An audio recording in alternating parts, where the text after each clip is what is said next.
Thank you, John, Father Simon and the deadly duo. Your failure to correctly guess the On This Sporting Day in History challenge yes, and confuse the 1984 Olympics in Los Angeles with the 1988 Olympics in Seoul brought back memories, Father Simon, of a personal misdemeanor which haunts me to this day, and which could easily have had terrible consequences. Wow. So you were the start of this. Yeah. I attended the Seoul Olympics, says John, as a spectator to watch my wife, who was competing for Team GB. I won't tell you her name to spare her from embarrassment and to keep me out of the divorce court.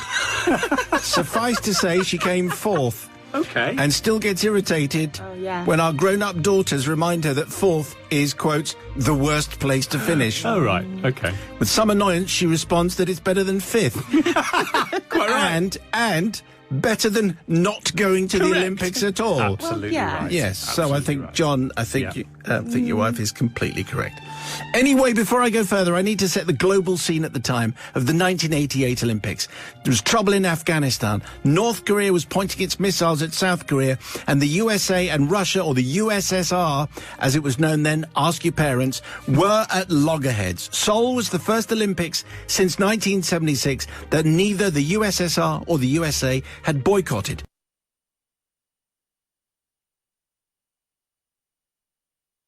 So as a consequence of all of that, what was going on in the world, security at the Games was very, very strict.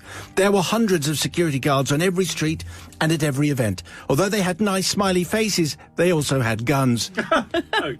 Very large guns that almost certainly fired very large bullets. Spectators like myself were warned to behave and follow the rules to avoid getting into trouble.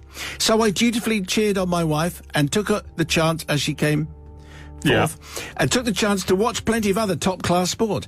As the Games drew to a close, happily without any of the security problems that had been feared, I decided it would be good to watch my wife in the closing ceremony.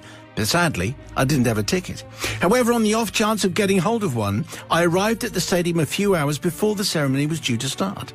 But at the last minute, I managed to persuade a gullible ticket tout to accept an unsigned traveller's cheque. We are back in the 80s. Remember them?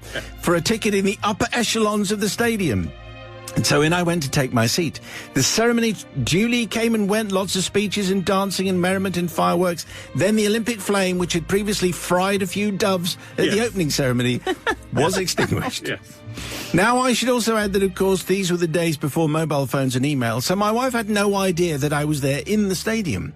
Those nice, smiley security men with the big guns were now forming a human barrier behind which the athletes were filing out of the stadium, along a concourse and down a ramp to a car park where a fleet of buses were waiting to take them back to the high-security athlete village.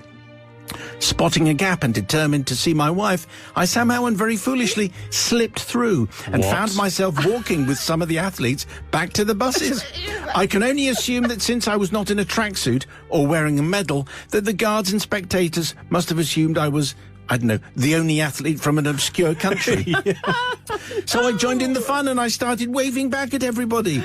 Now, anyone with half an ounce of sense could have realised that this wasn't going to end well, but I felt that all would be fine when I reached the parking area. Then, to my horror, instead of having the chance to mingle in the car park with my wife whilst waiting for a bus, I was directed immediately onto a bus. Well, what could I do? To turn back or to admit I was a spectator risked arrest, or worse still, being shot. So, on balance, in a bit of a daze, I followed orders and I climbed on the bus. I took a seat near the back and watched as the other athletes, who were clearly from Team USA, also took their seats next to me. The final straw was when none other than Carl Lewis climbed on board my coach. This is when it finally dawned on me that getting arrested inside the athletes' village with Team USA risked a diplomatic incident that would almost certainly have involved police, prisons, embassy staff and guns. I decided this would be a good time to pretend I did not speak English and stood up to make my way out of the bus. I nodded and smiled at Carl Lewis. All right, mate. All right, Carl. And then slowly made my way off the bus into the car park and back up the ramp against the direction of all the athletes. Oh, again. It strikes an ominous tone. ignoring the gesticulations from the guards. All was going well until I reached the big commander at the top, who was clearly much better than his men at spotting a random spectator in amongst a group of highly trained Olympians. He pointed and shouted at me and pointed his gun, then instructed his men to get me. So I ran.